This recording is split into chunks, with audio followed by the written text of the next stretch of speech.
waanatina goote iddoonatti na qabde olmaan naafsi gidduu innatti naan jette ooda koonaa duute du'ana oolchite.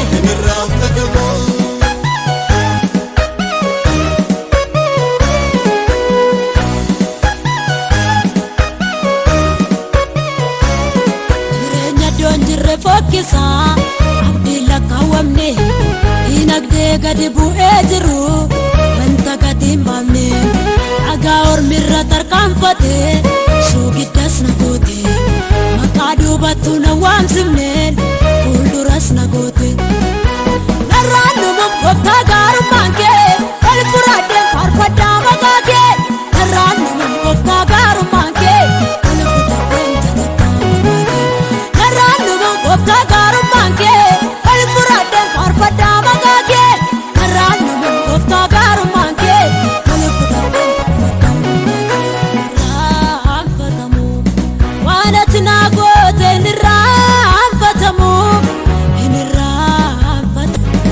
iddoon ati na qabde hin irraanfatamu hin irraanfatamu olmaan naafsi gidduu hin irraanfatamu.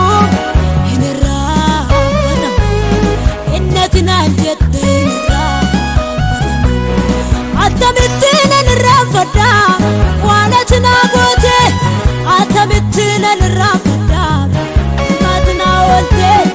atamittiin irraanfadha iddoo ati na qabde iddoo gadi bu'aa kaleessa fuutee tuttoon na qabde hin irraanfatamu hin irraanfatamu hin irraanfatamu hin irraanfatamu hin irraanfatamu. Waanatina goote iddoonatti na qabde olmaan naafsi gidduu innatti naan jette ooda koonaa duute du'ana oolchite.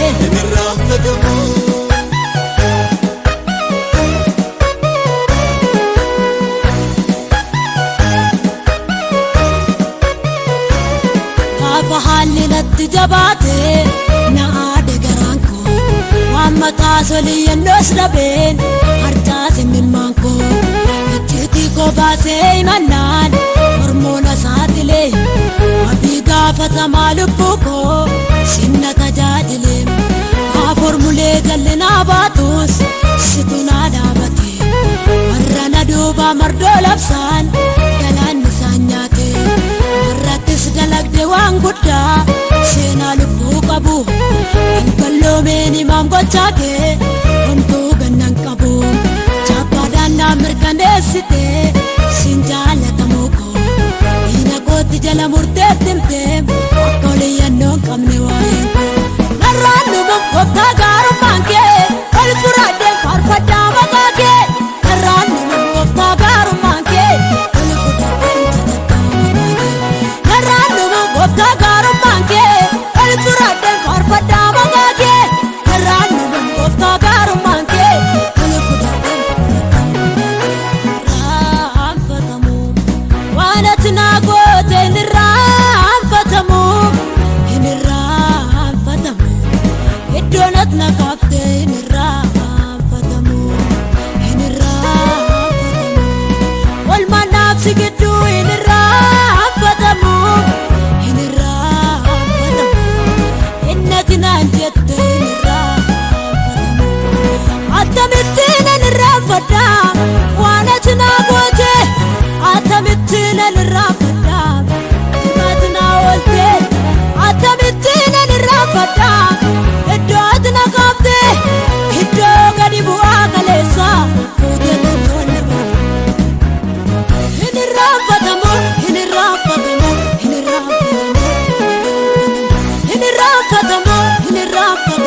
Waanatina goote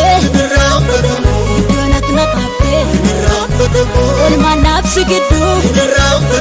innatti